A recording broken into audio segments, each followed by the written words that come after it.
কখনো কখনো জীবনের সবচেয়ে অদৃশ্য শক্তি হয়ে ওঠে সেই নায়ক, যা অন্ধকারের কোণে লুকিয়ে থেকে আলো ছড়ায়।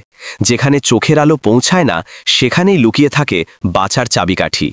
আজকের এই নাটকীয় কাহিনী সেই অদম্য শক্তির, যা প্রতিভার গভীরে নিহিত, যে প্রতিভা যতই কোনো সাধারণ পোশাকের আড়ালে আবৃত থাকুক না কেন, একদিন নিজেকে প্রকাশ করে অসম্ভবকে সম্ভব করে তোলে।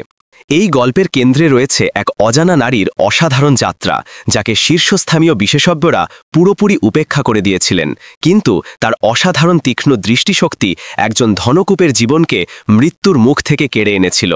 যেখানে আমরা এমনই মর্মস্পর্শী কাহিনী বুনি, যা হৃদয়ের গভীরে প্রবেশ করে এবং জীবনের এক অভিভূত পাঠ শেখায়, যা আপনাকে ভাবিয়ে তুলবে, অনুপ্রাণিত করবে।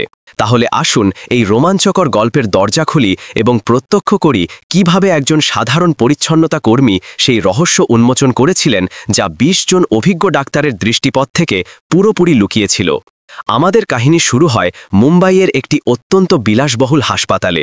এটি ছিল এমন এক অবস্থান যেখানে শুধুমাত্র প্রভাবশালী ব্যবসায়ী এবং অত্যন্ত সম্পন্ন ব্যক্তিরাই চিকিৎসা নিতেন। আপনারা সকলে জানেন তো, অর্থের উপস্থিতি যখন থাকে, তখন বিশেষত্বের সকল সুবিধা এবং উন্নততম চিকিৎসা অবশ্যই উপলব্ধ হয়। ঠিক এমনই এক বিশাল কক্ষে, যার ভাড়া হয়তো কোনো সাধারণ নাগরিকের বছরের পর বছরের আয়ের সমান, আমাদের দেশের একজন প্রখ্যাত ব্যবসায়ী রাহুল শর্মা ভর্তি হয়েছিলেন। তার কক্ষটি যেন কোনো সাততারা হোটেলের সুইটের মতো মনে হতো। সুন্দর কাঠের প্যানেলিং এবং উজ্জ্বল আলোকসজ্জার পেছনে সকল রোগ পরীক্ষার যন্ত্রপাতি গোপন করে রাখা হয়েছিল। কিন্তু এই সকল আরামদায়কতা এবং গৌরবের মধ্যেও রাহুল শর্মার শারীরিক অবস্থা ক্রমশ অবনতিগামী হয়ে চলেছিল। তার দেহটি ধীর গতিতে দুর্বলতায় আচ্ছন্ন হয়ে উঠছিল। শীর্ষস্থানীয় বিশেষজ্ঞ ডাক্তার এবং উন্নত যন্ত্রগুলো তার বিশ্রামস্থলের চারপাশে ঘিরে ছিল, তবুও কেউই বুঝে উঠতে পারছিল না তার সঙ্গে ঠিক কী ঘটছে। তার লিভারের কার্যকারিতা ধ্বংসপ্রাপ্ত হয়ে যাচ্ছিল এবং মস্তিষ্ক সম্পর্কিত জটিলতাগুলো ক্রমাগত বৃদ্ধি পাচ্ছিল। ডাক্তাররা অস্থির হয়ে পড়েছিলেন যে যুক্তরাষ্ট্রের সবচেয়ে প্রখর বুদ্ধিমান ডাক্তাররাও এই রহস্যময় দুর্বলতার রহস্য উদ্ঘাটন করতে অক্ষম হচ্ছিলেন। রাহুল শর্মা বিশেষায়িত সেবা অর্জন করেছিলেন। তিনি দৃঢ়তার সঙ্গে দাবি করেছিলেন যে দেশের শ্রেষ্ঠতম ডাক্তাররা তার চিকিৎসায় যুক্ত হবেন, এবং সেই কক্ষেই প্রত্যেক রাত্রির নিয়ম অনুসারে সায়রা খাতুন আসতেন। সায়রা সেখানে একজন অর্থহীন পরিষ্কার পরিচ্ছন্নতা কর্মী হিসেবে কর্মরত ছিলেন। তিনি ৩৮ বছর বয়স্কা ছিলেন এবং তার চলাচল অত্যন্ত দ্রুতগতি সম্পন্ন এবং সতর্কতাপূর্ণ ছিল। এমন অভ্যাস গড়ে ওঠে বাধ্যতামূলক পরিস্থিতি থেকে। তিনি একাকী মাতৃত্বের ভার বহনকারী ছিলেন এবং রাত্রিকালীন পালায় কাজ করতেন, যাতে তিনি তার ৩টি কম বয়সী ভাইবোন এবং নিজের সন্তানদের ভরণ পোষণ করতে সক্ষম হন। তিনি সর্বদা দৃশ্যমান হতেন না। ডাক্তার এবং কর্মচারীরা তার পোশাকের প্রতি দৃষ্টি নিবদ্ধ করতেন, সায়রাকে নয়। কিন্তু সায়রার দৃষ্টিপথ কোনো কিছুকেই অগ্রাহ্য রাখত না। যখন তিনি কক্ষটি পরিষ্কার করছিলেন, তখন তিনি সুগন্ধির সঙ্গে একটি অসাধারণ ধাতু সম্পর্কিত গন্ধের অনুভূতি লাভ করলেন। তার মস্তিষ্ক, যা একদা রসায়নবিদ্যায় অধ্যয়ন করেছিল, হঠাৎ সজাগ হয়ে উঠল। সায়রা সেখানে স্থির হয়ে গেলেন। তিনি অত্যন্ত মনোযোগের সঙ্গে রাহুল শর্মার দিকে নজর দিলেন। তার নখরগুলো সামান্য হলুদ আবছায়ায় পরিণত হচ্ছিল। তার চুলের পতনের পদ্ধতি অস্বাভাবিক ছিল এবং মাড়ির ওপর সূক্ষ্ম রঙের পরিবর্তন লক্ষণীয় ছিল। তার হৃদয়ের স্পন্দন তীব্রতর হয়ে উঠল। তার মস্তিষ্কে সমাধানটি কাঁচের মতো স্বচ্ছভাবে উপস্থিত হল। সায়রা জানতেন এটি কোন ধরনের বিষ, যা রাহুল শর্মাকে ধ্বংসের দিকে ঠেলে দিচ্ছিল। কিন্তু সায়রা চিন্তা করলেন, আমার বক্তব্য কার কানে তুলব? আমি তো এখানে কেবল মেঝে পরিষ্কার করি। যখন ২০ জন শীর্ষস্থানীয় বিশেষজ্ঞ ডাক্তার ব্যর্থতায় মুখোমুখি হয়েছেন, তখন একজন পরিচ্ছন্নতা কর্মীর বাণীতে কে আস্থা রাখবে? সায়রা তার শখকে কখনো পরিত্যাগ করেননি। ১৫ বছর পূর্বে তিনি কলেজের রসায়ন বিভাগের একজন উজ্জ্বল ছাত্রী ছিলেন এবং গবেষণার পথে অগ্রসর হচ্ছিলেন। কিন্তু তার অভিভাবকদের দুর্ঘটনার পর তিনি অধ্যয়নের মধ্যপথে কলেজ ত্যাগ করেছিলেন, যাতে তিনি তার ৩টি কমবয়সী ভাইবোন এবং পরবর্তীকালে তার সন্তানদের সহায়তা করতে পারেন। তিনি প্রতিজ্ঞা করেছিলেন যে তিনি পুনরায় ফিরে আসবেন, কিন্তু জীবন তাকে অনিচ্ছাকৃতভাবে বাধ্য করেছিল। তথাপি তিনি খাদ্য গ্রহণের সময় লাইব্রেরির গ্রন্থসমূহ অধ্যয়ন করতেন, অনলাইন ক্লাসগুলো দেখতেন এবং বিজ্ঞান সম্পর্কিত পত্রিকাগুলো পাঠ করতেন। জ্ঞান তার কাছে উপস্থিত ছিল, কিন্তু ডিগ্রি ছিল না। ডাক্তার রাজেশ মেহরা, যিনি সাদা কেশধারী এবং হার্ভার্ড বিশ্ববিদ্যালয় থেকে শিক্ষিত ছিলেন, তিনি তার দলের সঙ্গে কক্ষে সভা আহ্বান করেছিলেন। তিনি উক্ত করলেন, আমরা সকল প্রচলিত পথগুলো অতিক্রম করে ফেলেছি। মিস্টার শর্মার রোগের চিহ্নগুলো সরল নির্ণয়কে অস্বীকার করছে। আমাদের কিছু অসাধারণ পদ্ধতি উপলব্ধি করতে হবে। ডাক্তার মেহরা সায়রার দিকে দৃষ্টিপাত করলেন এবং অত্যন্ত সূক্ষ্মভাবে বললেন যে পরিষ্কার পরিচ্ছন্নতা কর্মীরা দ্রুততার সঙ্গে কাজ সমাপ্ত করুন, কারণ তাদের কিছু অতি জরুরি বিষয় নিয়ে আলোচনা করতে হবে। সায়রা মস্তক নত করলেন। তিনি জানতেন যে তারা তার পোশাকের প্রতি দৃষ্টি নিবদ্ধ করছেন, তার মানসিকতার প্রতি নয়। ডাক্তার মেহরা তার কাছাকাছি এমনভাবে অতিক্রম করতেন যেন তিনি দেওয়ালের একটি অংশ। সায়রা চিন্তা করতেন, এজন্যই তো তারা কখনো সেই বিষয়গুলো লক্ষ্য করেন না যা আমি লক্ষ্য করি। যখন সায়রা স্থানটি পরিষ্কার করছিলেন, তার দৃষ্টি মিস্টার শর্মার রিপোর্টের ওপর পতিত হল। স্নায়ুতন্ত্রের ক্ষতি, চুলের পতন, হজমতন্ত্রের অসুবিধা সকলই সরাসরি চিহ্ন ছিল, যেগুলো ডাক্তাররা ভিন্ন ভিন্ন রোগ হিসাবে বিবেচনা করছিলেন। তারপর কক্ষের প্রবেশদ্বার খুলে গেল এবং একজন অত্যন্ত সুসজ্জিত পুরুষ ভিতরে প্রবেশ করলেন, অমিত গুপ্তা। অমিতকে সায়রা ব্যবসায়িক পত্রিকায় দেখেছিলেন। তিনি রাহুল শর্মার প্রাচীন প্রতিদ্বন্দ্বী ছিলেন, কিন্তু এখন রোগের সময়কালে সহায়ক সঙ্গী হয়ে উঠেছিলেন। রাহুল বিশ্রাম নিচ্ছেন। ডাক্তার মেহরা তাকে জানালেন তার অবস্থা উন্নত হয়নি। অমিত বিছানার পাশের টেবিলে একটি মনোরম কালো প্যাকেট রাখলেন। আমি তার প্রিয় হ্যান্ড ক্রিম সংগ্রহ করে এনেছি, অমিত বললেন। এটি আমদানিকৃত।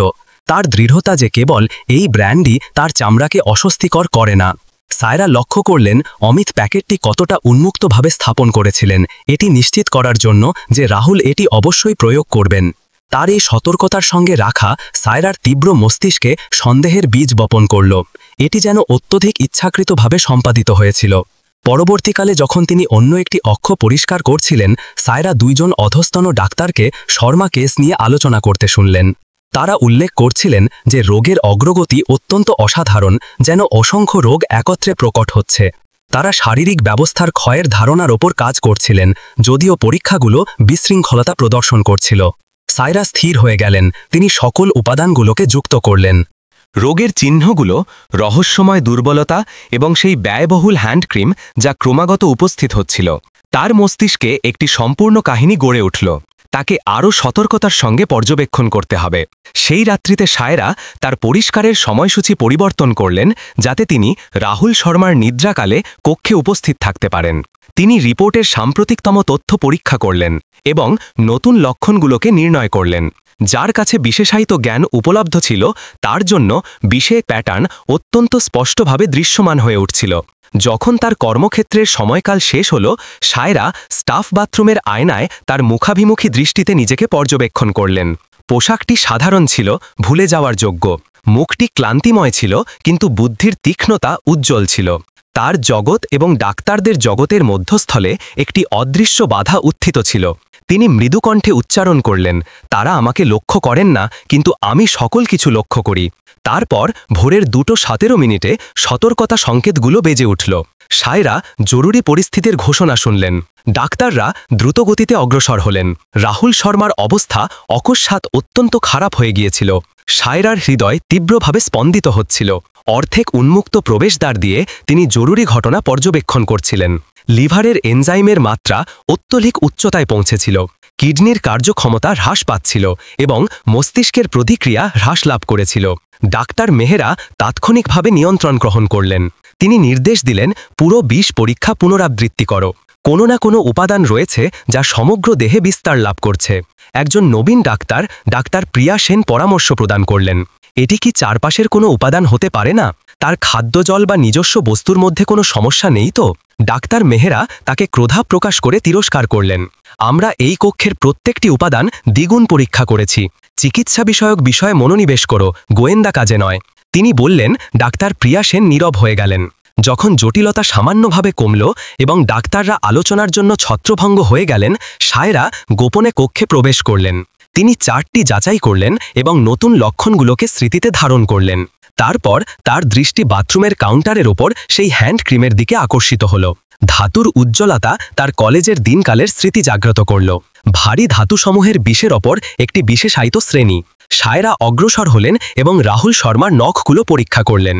রঙের পরিবর্তনের পদ্ধতি সূক্ষ্ম ছিল কিন্তু স্বতন্ত্র। চুলের পতনের বিশেষ পদ্ধতি, পেটের অস্বস্তির রিপোর্টসমূহ তিনি গভীর শ্বাস প্রশ্বাস গ্রহণ করলেন।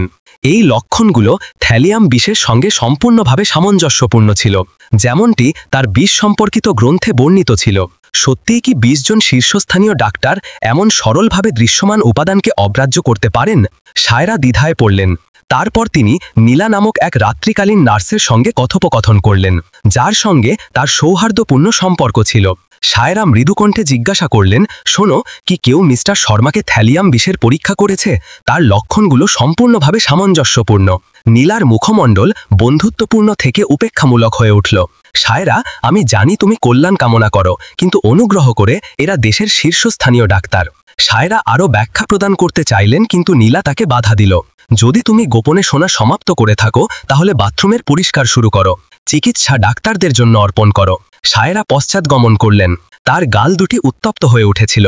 উপেক্ষিত হওয়ার পরিচিত অভিজ্ঞতা তার কাঁধে বোঝার মতো বসে গেল, কিন্তু তার মস্তিষ্কে নিশ্চয়তা প্রতিষ্ঠিত হয়ে গিয়েছিল। তিনি জানতেন রাহুল শর্মাকে কি ধ্বংস করছে। প্রশ্ন ছিল যে তিনি কি তার কর্মস্থলকে ঝুঁকির মুখে ফেলবেন যাতে কেউ তার বক্তব্য গ্রহণ করে। বাড়ি প্রত্যাবর্তনের পর তিনি তার প্রিয় গ্রন্থ সমাহার থেকে একটি প্রাচীন গ্রন্থ বের করলেন। ভারী ধাতুসমূহের বিষের অধ্যায় তার সন্দেহকে দৃঢ়ভাবে প্রতিষ্ঠিত করল। থ্যালিয়াম অরঙ্গা এবং অগন্ধযুক্ত, চামড়ার মাধ্যমে শোষিত হয় এবং দেহকে ক্ষয় করে, যদিও এটি অসংখ্য রোগের অনুরূপতা গ্রহণ করে। পরবর্তীকালের সকালে সায়রা তাড়াতাড়ি অ্যাপোলো হাসপাতালে উপস্থিত হলেন। তিনি পুনরায় অমিত গুপ্তাকে দেখলেন। তিনি আবার সেই বিশেষ হ্যান্ডক্রিম নিয়ে এসেছিলেন। তার পদ্ধতি সর্বদা অপরিবর্তিত ছিল, জোরালো উপস্থাপন যে রাহুল কেবল এই ব্র্যান্ড প্রয়োগ করবেন এবং নিজে সামান্য পরিমাণ লাগিয়ে এর মানসম্মতি প্রদর্শন করা। সায়রা উপলব্ধি করলেন এটি ধীরগতিসম্পন্ন ইচ্ছাকৃত বিষ প্রদানের জন্য একেবারে উপযুক্ত পদ্ধতি ছিল। সায়রা তার সম্ভাব্য পথগুলো বিবেচনা করলেন। যদি তিনি সরাসরি আলোচনা করেন, তাহলে তাকে তৎক্ষণাৎ কর্মচ্যুত করা হবে। তাকে প্রমাণের প্রয়োজন ছিল, এমন প্রমাণ যা ডাক্তার মেহরাও অগ্রাহ্য করতে অক্ষম হবেন। রাহুল শর্মার জীবনকাল সীমিত ছিল। সেই দিনের বিরোধীর সময়কালে সায়রা হাসপাতালের সর্বজনীন কম্পিউটারের সহায়তা নিলেন। লক্ষণগুলো থ্যালিয়াম বিষের সঙ্গে সম্পূর্ণভাবে সামঞ্জস্যপূর্ণ ছিল। চুলের পতন, স্নায়ুতন্ত্রের জটিলতা, পেটের অস্বস্তি। কিন্তু এটি দেহে কিভাবে প্রবেশ করছে এবং কেন অনাবিষ্কৃত রয়েছে? সায়রা হাসপাতালের কাগজপত্রে একটি টিকা লিখলেন। থ্যালিয়াম বিষের জন্য পরীক্ষা করুন, সরাসরি চিহ্ন উপস্থিত। তিনি এই টিকাটি ডাক্তার মেহরার কার্যালয়ে ক্লিপবোর্ডে গোপনে স্থাপন করলেন। পরবর্তীকালের সকালে সায়রা ডাক্তারদের সভাকক্ষের নিকটবর্তী স্থানে অবস্থান করছিলেন। তিনি সামান্য উন্মুক্ত প্রবেশদ্বার দিয়ে ডাক্তার মেহরার কণ্ঠস্বর শুনলেন। তিনি হাস্যরসাত্মকভাবে বলছিলেন, এবং মনে হচ্ছে আমাদের পরিষ্কার পরিচ্ছন্নতা কর্মীদেরও রোগের মতামত রয়েছে। কক্ষে হাসির ঢেউ ছড়িয়ে পড়ল। কেউ নাম উল্লেখ না করে টিকা রেখেছে, পরামর্শ প্রদান করে যে এটি থ্যালিয়াম বিষ। ডাক্তার মেহরা হাস্যরসাত্মকভাবে বললেন। একজন অন্য ডাক্তার বললেন যে তারা প্রথম দিকে ভারী ধাতুসমূহের পরীক্ষা করেছিলেন। ডাক্তার মেহরা এটিকে অগ্রাহ্য করলেন। প্রচলিত পদ্ধতি। পরবর্তীকালের দিন তারা অস্ত্রোপচারও সম্পাদন করবেন। সায়রার বক্ষ উত্তেজনায় সংকুচিত হয়ে গেল। তার হস্তের আঙুলগুলো সাদাভো হয়ে গেল যখন তিনি তার পরিষ্কারের সামগ্রীকে কঠোরভাবে আঁকড়ে ধরলেন। অগ্রাহ্যকরণের কাঁটা বিঁধছিল, কিন্তু রোগীর জীবন তার মর্যাদার চেয়ে অধিক গুরুত্বপূর্ণ ছিল। তিনি একটি নতুন কৌশল উপলব্ধি করলেন। ডাক্তার বিজয় নাগর, একজন যুব ডাক্তার, অধিক কথোপকথনযোগ্য মনে হলেন। সায়রা তার পরিষ্কারের সময়সূচি সামঞ্জস্যপূর্ণ করলেন এবং তাকে বাধা দিলেন। শুনুন ডাক্তার নাগর, আমি মিস্টার শর্মা সম্পর্কে বলছি। আমার বিশ্বাস যে তাকে থ্যালিয়াম বিষ প্রদান করা হচ্ছে। লক্ষণগুলো সম্পূর্ণভাবে সামঞ্জস্যপূর্ণ। ডাক্তার নাগরের মুখমণ্ডল বিস্ময় থেকে বিব্রততায় রূপান্তরিত হল। এটি একটি উত্তম ধারণা, কিন্তু আমরা ভারী ধাতুসমূহের পরীক্ষা করেছি। প্রচলিত পরীক্ষা হয়তো এটিকে অগ্রাহ্য করতে পারে যদি এটি অবিরাম ছোট পরিমাণে প্রদান করা হয়। তার হ্যান্ড ক্রিম, সায়রা জোরালোভাবে উল্লেখ করলেন। ডাক্তার নাগর কথা বাধা দিলেন, তার ঘড়ির দিকে তাকিয়ে। আমি তোমার উদ্বেগ উপলব্ধি করি, কিন্তু আমাকে অগ্রসর হতে হবে। তুমি হয়তো নার্স কর্মীদের জানাতে চাইবে। তিনি দ্রুত সেখান থেকে বিদায় নিলেন, পুনরায় অদৃশ্য। সেই সন্ধ্যায় নিরাপত্তা প্রধান তার কাছে উপস্থিত হলেন। তিনি বললেন, মিস সায়রা, আমরা রিপোর্ট লাভ করেছি যে তুমি চিকিৎসা বিষয়ে অনধিকার প্রবেশ করছ। এটি একটি সতর্কবাণী। তোমার সীমানা উপলব্ধি করো, নইলে প্রতিকূল ফলাফল ঘটবে। সায়রা গলায় গাঁট বাঁধার মতো মস্তক নাড়লেন। তাকে নিশ্চিত প্রমাণের প্রয়োজন ছিল, কিন্তু প্রমাণ সংগ্রহের অর্থ ছিল এমন একটি রেখা অতিক্রম করা যার ফলে তার কর্মস্থল চলে যেতে পারে। সেই আয় যার ওপর তার পরিবারের নির্ভরতা ছিল। সেই রাত্রিতে একাকী স্টাফ কক্ষে সায়রা তার সিদ্ধান্ত গ্রহণ করলেন। রাহুল শর্মার কাছে হয়তো কয়েকদিনের মাত্র সময় অবশিষ্ট ছিল। তার কর্মস্থলের নিরাপত্তা একজন ব্যক্তির জীবনের চেয়ে অধিক মূল্যবান ছিল না। তিনি একটি পরিকল্পনা প্রণয়ন করলেন। তার প্রাচীন রসায়নের জ্ঞানের সহায়তায় তাকে পরিষ্কারের সরঞ্জাম, ল্যাবরেটরিতে সামান্য প্রবেশাধিকার এবং সঠিক মুহূর্তের প্রয়োজন ছিল। আগামীকাল তিনি দৃঢ়তার সঙ্গে দাবি করবেন যে তারা লক্ষ্য করুক তারা কি অবহেলা করেছে, অথবা তিনি সকল কিছু হারাবেন। পরবর্তীকালের দুপুরে অমিত গুপ্তা পুনরায় উপস্থিত হলেন। তিনি কেবল 15 মিনিটের জন্য অবস্থান করলেন, কিন্তু নিশ্চিত করলেন যে হ্যান্ড ক্রিমটি উন্মুক্তভাবে স্থাপিত। সায়রা করিডোর থেকে পর্যবেক্ষণ করলেন যে অমিত দিনের নার্সকে উদ্দীপ্ত করলেন যেন তিনি স্বস্তির জন্য ক্রিমটি প্রয়োগ করান। অমিত বিদায় নেওয়ার পর সায়রা সাধারণ পরিষ্কারের অজুহাতে বাথরুমে গেলেন। তিনি অত্যন্ত সতর্কতার সঙ্গে হ্যান্ড ক্রিমের প্যাকেটটি পরীক্ষা করলেন। ব্যয়বহুল প্যাকেজিং ছিল, কিন্তু কাছাকাছি পর্যবেক্ষণে ক্রিমে সূক্ষ্ম ধাতুর উজ্জ্বলতা দৃশ্যমান হল। তাকে নমুনার প্রয়োজন ছিল। উন্মুক্তভাবে নমুনা সংগ্রহ করলে সন্দেহের সৃষ্টি হতো। তাই সায়রা নার্সের পালা পরিবর্তনের জন্য অপেক্ষা করলেন। যখন রাহুল শর্মার কক্ষ এক মুহূর্তের জন্য শূন্য ছিল, তার অভ্যাসময় দক্ষতা এবং দ্রুতগতির সঙ্গে সায়রা ক্রিমের একটি সামান্য পরিমাণকে একটি পরিষ্কার পাত্রে স্থানান্তর করলেন, যা তিনি সরবরাহ কক্ষ থেকে গ্রহণ করেছিলেন। নমুনাটি তার পোশাকের পকেটে অদৃশ্য হয়ে গেল। সন্ধ্যায় সায়রা তার সন্তানদের 8 বছরের আরিফ এবং 10 বছরের ফাতেমাকে প্রতিবেশীর বাড়ি থেকে গ্রহণ করলেন। তারা তার ক্লান্তির সঙ্গে পরিচিত ছিল। মা, তুমি কি সুস্থ আছো? ফাতেমা জিজ্ঞাসা করল সায়রার অন্যমনস্কতা লক্ষ্য করে। কেবল কর্মক্ষেত্রে একটি জটিল পরিস্থিতি। সায়রা বাধ্যতামূলক হাস্যের সঙ্গে বললেন, তোমাদের উদ্বেগ করার কোনো কারণ নেই। যখন সন্তানরা নিদ্রাগত হল, সায়রা তার সমস্ত উপকরণগুলো রান্নাঘরের টেবিলে প্রসারিত করলেন। তার প্রাচীন বিষের গ্রন্থ, পত্রিকার প্রিন্ট আউট এবং রাহুল শর্মার লক্ষণগুলোর ওপর টিকা। প্রশিক্ষিত দৃষ্টির জন্য প্যাটার্নটি সত্য ছিল। 20 জন শীর্ষস্থানীয় ডাক্তার এটিকে কেন অনাবিষ্কৃত রাখছেন? কারণ তারা এটিকে অন্বেষণ করছেন না। থ্যালিয়াম বিষ অত্যন্ত দুর্লভ ছিল, কারণ তারা প্রচলিত পরীক্ষা করেছিলেন যা ধীরগতি সম্পন্ন বিষকে অগ্রাহ্য করতে পারে। কারণ কেউ প্রত্যাশা করে না যে একজন ধনকুবের তার বিশ্বস্ত সঙ্গী ধীরে ধীরে বিষ প্রদান করবে।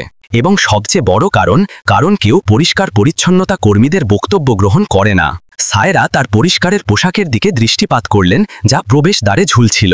তার অদৃশ্যতার প্রতীক। আগামীকাল তিনি সকল কিছুকে ঝুঁকির মুখে ফেলবেন যাতে সেই অদৃশ্যতাকে ভঙ্গ করতে পারেন। সায়রা তার পালার জন্য তাড়াতাড়ি উপস্থিত হলেন।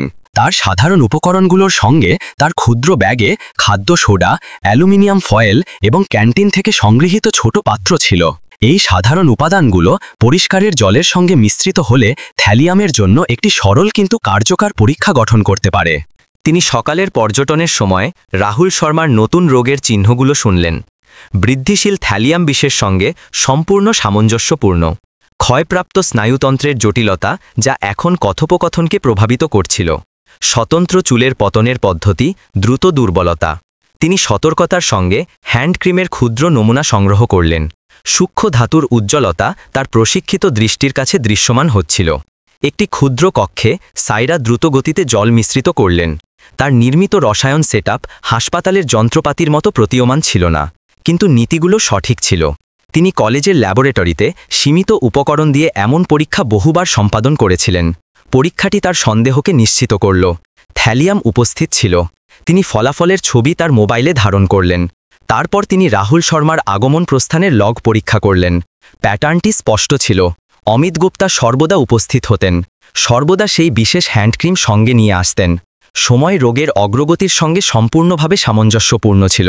দুপুরের 2 ঘটিকায় সায়রা জানতে পারলেন যে রাহুল শর্মার অত্যন্ত খারাপ অবস্থার কারণে সকল শীর্ষস্থানীয় ডাক্তারদের জরুরি সভা তার কক্ষে অনুষ্ঠিত হতে চলেছে। এটি ছিল উপযুক্ত মুহূর্ত। তিনি তার পরিষ্কারকৃত পোশাক পরিবর্তন করলেন, তার পরিচয়পত্র সোজাসাপটা করলেন এবং তার প্রমাণগুলো সংগ্রহ করলেন।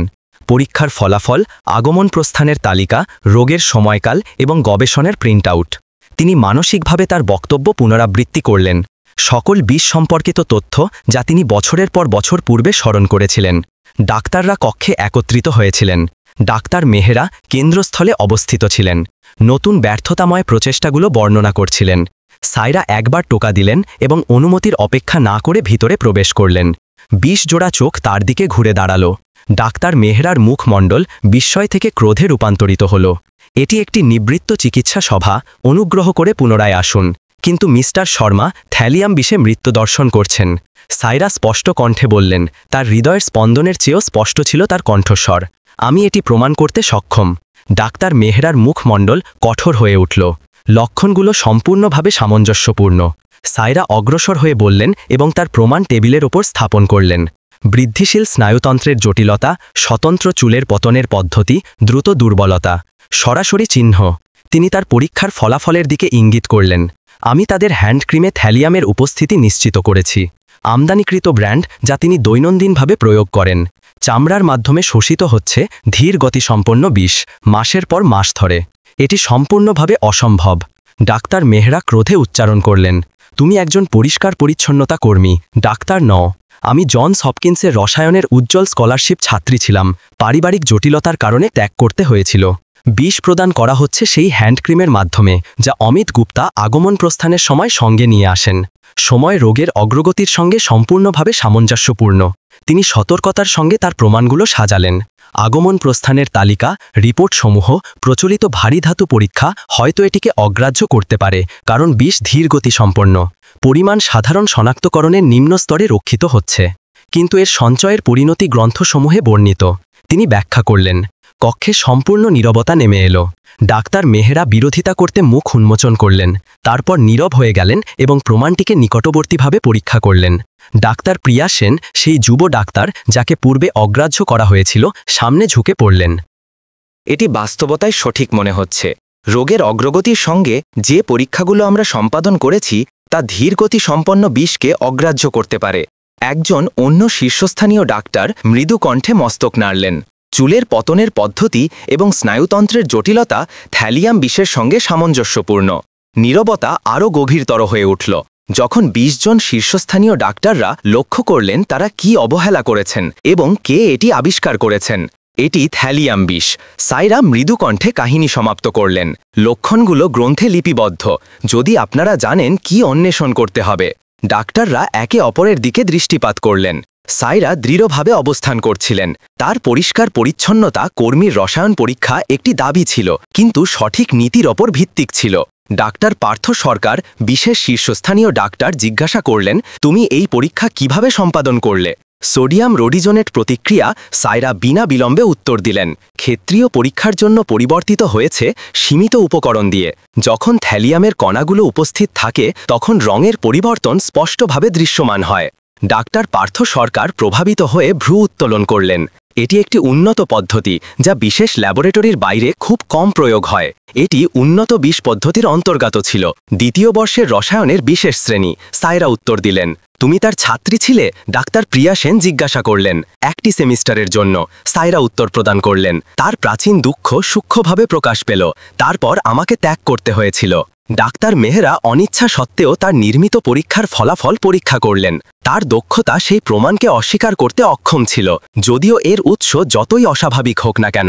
পরিমাণের প্যাটার্ন নির্দেশ করে যে এটি ইচ্ছাকৃতভাবে অবিরাম বিষ প্রদান করা হয়েছে। প্রত্যেকবার প্রয়োগের সময় সামান্য বিষ যুক্ত হয় যা দেহে সঞ্চিত হয়। রোগের চিহ্নগুলো অমিতের আগমনের সঙ্গে সম্পূর্ণভাবে সামঞ্জস্যপূর্ণ। শীর্ষস্থানীয় ডাক্তাররা এখন জটিল প্রশ্নগুলো উত্থাপন করতে শুরু করলেন, যার সাইরা তীক্ষ্ণ বৈজ্ঞানিক শব্দাবলীর মাধ্যমে উত্তর প্রদান করলেন। প্রত্যেক উত্তরের সঙ্গে তার অদৃশ্যতা হ্রাস পেল। তারা এখন তাকে লক্ষ্য করছিল, তার পোশাক নয়, তার মস্তিষ্ক। ডাক্তার প্রিয়া সেন ট্যাবলেটে রাহুল শর্মার সাম্প্রতিক রিপোর্ট পরীক্ষা করলেন। যদি আমরা বিশেষায়িতভাবে থ্যালিয়ামের জন্য পরীক্ষা করি তাহলে আপনি উচ্চতর মাত্রা লাভ করবেন। সাইরা কথা সমাপ্ত করলেন। বিশেষ করে অতীত ৩ মাসের চুলের নমুনায় যা বিষ প্রদানের সময়কাল প্রদর্শন করবে। কক্ষের শক্তি রূপান্তরিত হয়ে গিয়েছিল। উপেক্ষার বাধা ধ্বংসপ্রাপ্ত হয়েছিল। জ্ঞান ডিগ্রির চেয়ে শক্তিশালী প্রমাণিত হয়েছিল। বিশেষ থ্যালিয়াম পরীক্ষা তৎক্ষণাৎ চালু করো। ডাক্তার প্রিয়া সেন বিস্ময়ের নীরবতা ভেঙে আদেশ প্রদান করলেন। দুইজন শীর্ষস্থানীয় ডাক্তার দ্রুত গতিতে অগ্রসর হলেন।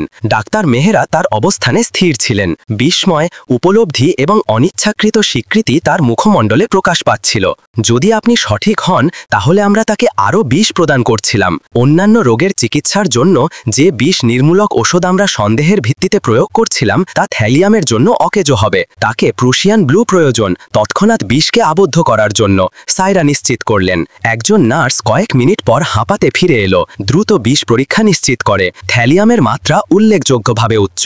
কক্ষে নিয়ন্ত্রণ বিঘ্নিত হয়ে গেল, নির্দেশগুলো ছড়িয়ে পড়ল, চিকিৎসার পরিকল্পনা রূপান্তরিত হলো। প্রুশিয়ান ব্লু চিকিৎসা আরম্ভ হলো। অতিরিক্ত রক্ত পরীক্ষায় সায়রার রোগ নির্ণয় সম্পূর্ণভাবে নিশ্চিত হলো। 3 ঘন্টা পর রাহুল শর্মার শারীরিক অবস্থা স্থিতিশীল হলো। সপ্তাহের পর সপ্তাহ পর প্রথমবারের মতো সায়রা নীরবে দেওয়ালের নিকট অবস্থান করছিল। ডাক্তার মেহরা তার কাছে উপস্থিত হলেন। আপনার অন্তর্ভুক্তি সম্পূর্ণভাবে সঠিক ছিল, তিনি কষ্ট সহকারে বললেন। সায়রা নীরব রইলেন। আপনি কিভাবে লক্ষ্য করলেন যা 20 জন শীর্ষস্থানীয় ডাক্তার অগ্রাহ্য করেছেন? তিনি প্রকৃত বিভ্রান্তিতে জিজ্ঞাসা করলেন। সায়রা সরাসরি উত্তর দিলেন, আমি প্যাটার্নগুলো লক্ষ্য করি কোনো পূর্বগৃহীত ধারণা ছাড়াই, এবং আমি আমার অধ্যয়নকে কখনো ভুলিনি, যদিও জীবন আমাকে তার থেকে দূরে নিয়ে গেছে। ডাক্তার মেহরা মৃদুকণ্ঠে মস্তক নাড়লেন। আমাকে আপনার কাছে ক্ষমা যাচাই করতে হবে, আমাদের সকলের। তার আর কোনো কথা উচ্চারণের পূর্বেই যন্ত্রপাতিগুলো প্রদর্শন করল যে রাহুল শর্মা সচেতন হয়ে উঠছেন। ধনকুবেরের চোখ মণ্ডল উন্মোচিত হল। কি ঘটেছে? রাহুল মৃদুকণ্ঠে জিজ্ঞাসা করলেন। ডাক্তার মেহরা তার বিশ্রামস্থলের নিকট অবস্থিত ছিলেন। তিনি তার কাঁধগুলো সোজা করলেন। আপনাকে থ্যালিয়াম দিয়ে বিষ প্রদান করা হচ্ছিল, মিস্টার শর্মা। আমরা সকলে এটিকে অগ্রাহ্য করেছি, ডাক্তার মেহরা বললেন। তারপর তিনি সায়রার দিকে মুখ ফেরালেন। এই সায়রা খাতুন, তিনি সেই সমাধান প্রদান করেছেন যা 20 জন শীর্ষস্থানীয় ডাক্তার অক্ষম ছিলেন। কক্ষে সম্পূর্ণ নীরবতা নেমে এলো। প্রত্যেক চোখ পরিচ্ছন্নতা কর্মীর দিকে ঘুরে দাঁড়াল। রাহুল শর্মার দুর্বল দৃষ্টি সায়রাকে অন্বেষণ করল। ধন্যবাদ, তিনি মৃদুকণ্ঠে বললেন, যা এরা অগ্রাহ্য করেছে তা লক্ষ্য করার জন্য। ডাক্তার প্রিয়া সেন তালি প্রদর্শন শুরু করলেন। অন্যান্য ডাক্তাররাও যোগ দিলেন।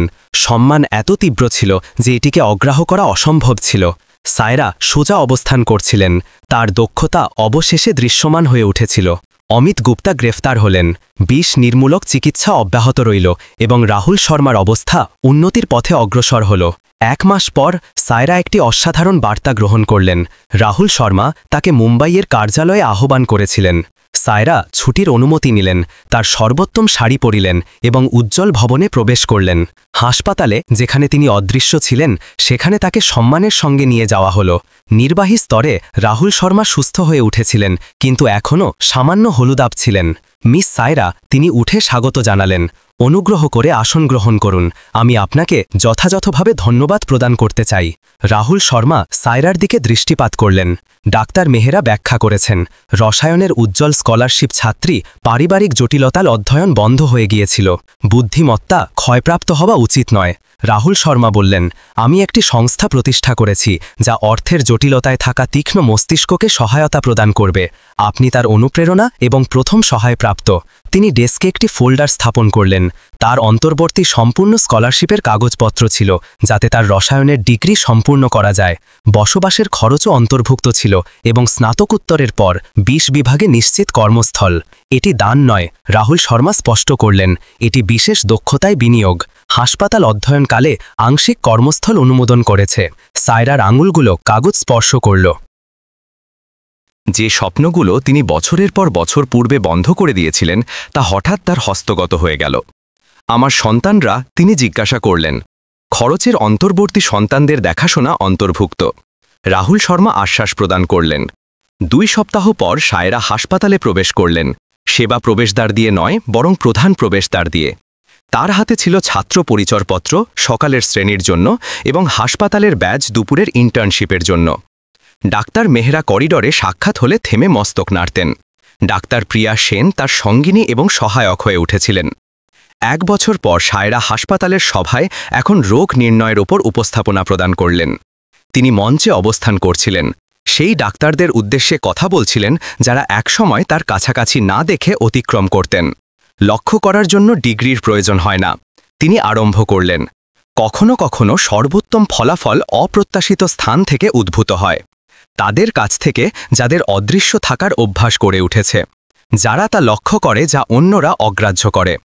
1 বছর পর রাহুল শর্মা স্কলারশিপের উদ্বোধন করলেন। এটি বিশেষভাবে তাদের জন্য ছিল যারা কর্ম বন্ধ করে বিজ্ঞানের অধ্যয়নে পুনরায় ফিরছেন। প্রথম 5 জনের অন্তর্ভুক্ত ছিলেন একজন ডেলিভারি চালক, একজন দোকানের কর্মী এবং একজন উদ্যানপালক। এখন সায়রা হাসপাতালে তার নতুন কার্যালয়ে অবস্থান করছিলেন। তার ফোনটি কম্পিত হল। অন্য একটি হাসপাতাল থেকে রহস্যময় বিষের কেসের জন্য পরামর্শের অনুরোধ ছিল। সায়রা ফোনটি উত্তোলন করলেন। তার আনুষ্ঠানিক জ্ঞান এবং কষ্টে অর্জিত দৃষ্টিভঙ্গি প্রয়োগের প্রস্তুত ছিলেন। এই ডাক্তার সায়রা খাতুন। তিনি শান্ত আত্মবিশ্বাসের সঙ্গে উত্তর দিলেন, আমি কিভাবে আপনাকে সহায়তা করতে পারি? তো দেখলেন আপনারা, এই কাহিনী আমাদের শেখায় যে দক্ষতা এবং সত্য কখনো লুকিয়ে থাকে না।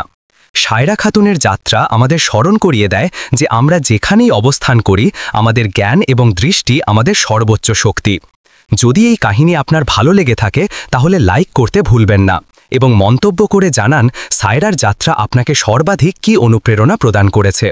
এবং হ্যাঁ, সাবস্ক্রাইব করতে ভুলবেন না, যাতে এমন আকর্ষণীয় কাহিনীগুলো প্রতি সপ্তাহে আপনার কাছে পৌঁছে। সর্বদা স্মরণ রাখবেন, উত্তম বুদ্ধিমত্তা অপ্রত্যাশিত স্থানে খুঁজে পাওয়া যায়।